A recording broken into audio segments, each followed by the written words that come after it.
mudança brusca de temperatura pode desencadear crises respiratórias em pessoas com doenças alérgicas, asma, bronquite, enfisema, pulmonar e renite. Thaís Aureliano vai tirar dúvida, né, com o pneumologista, doutor competentíssimo Alexandre Araruna. É com você, Thaís. Boa noite. Rota da Notícia.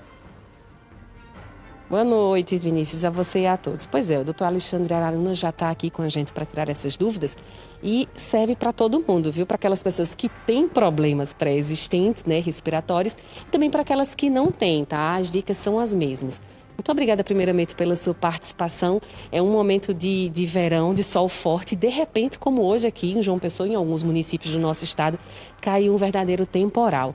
E aí já é um sinal de alerta para muita gente não adoecer, né? O que é que a gente pode fazer, então, para prevenir isso?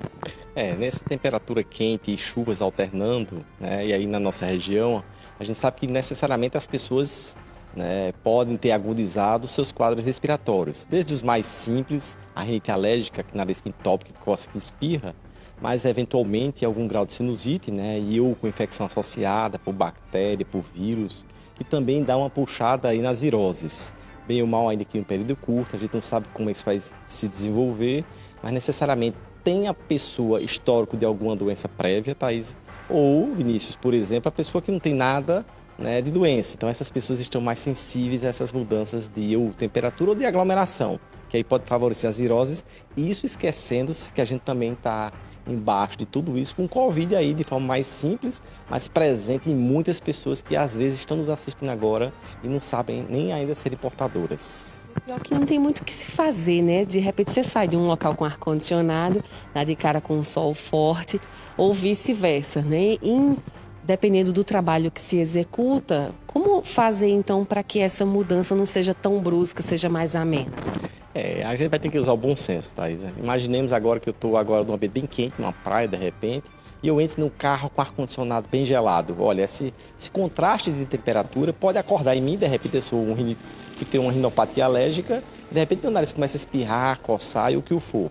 Então, naturalmente, um carro com a temperatura mais amena abre as portas, deixa ventilar inicialmente e vai evoluindo. Certo? Mas assim, tem sim, você é um exemplo, você está usando uma máscara, né, eventualmente alguém portador dos sintomas de nariz, às vezes eu não sei inclusive quando pode ser uma rinite alérgica ou o início de uma virose, e virose aí por resfriado, gripe e ou Covid. Então o bom senso leva a crer que quando eu estou supostamente com algum sintoma, às vezes um pouquinho de garganta, nariz, uma coisinha aparentemente simples, eu usar uma máscara é uma boa proteção, não para mim, mas para pessoas que eventualmente pode pagar um preço elevado por essa exposição ao que a gente não sabe nem especificamente ao que será. Infelizmente, muita gente recorre à fórmula do automedicamento, né? Por achar que em outras vezes eu me curei, me tratei com determinados remédios, agora vai ser a mesma coisa. Isso também é um problema, né? É um problema sempre, né? Vamos lembrar aí de novo, mais uma vez, a diferença entre o veneno, a dose para veneno e a dose para um tratamento de uma doença é a pessoa, a exposição, a droga e a quantidade. Então eu posso, infelizmente, usar um remédio que para o meu vizinho, para o meu irmão, era uma medicação inocente e que talvez tenha dado certo, e em mim essa medicação fazer efeitos colaterais imensos e me levar, inclusive, para o hospital. Então aí é o bom senso. Mas, via de regra, se a gente está falando das viroses mais simples e ou uma rinite mais simples, por exemplo, que é o mote da nossa entrevista, vamos lembrar que às vezes aquelas coisas mais simples dentro de casa já começam a resolver. Uma nebulização, um chá, um lambedor para aqueles que podem, talvez aí um antialérgico, se a pessoa já for habituada a usar aquele antialérgico, de regra, um pouquinho de bom senso e habilidade dá para, numa boa parcela das vezes, resolver a vida da grande maioria das pessoas que estão nos assistindo e que não tenham doenças mais complexas. Porque se houver uma doença mais importante embaixo disso tudo, aí sim a gente tem que olhar de forma artesanal, pessoa a pessoa, e saber orientar, claro, para que evite as complicações. Aí com uma semana essa pessoa já vai estar 100%. Via de regra, 3, 5, 7 dias, quando a gente está falando das viroses, que a gente está hoje sendo bombardeado, de resolve. Se eu estou falando de uma rinite alérgica, claro que vai ser de acordo com a história da pessoa, com a exposição do momento, e aí pode demorar um pouquinho mais de dias. Ok, muito obrigada pelas suas informações, Vinícius. A gente volta com você. Parabéns ao doutor Alexandre Araruna pela aula.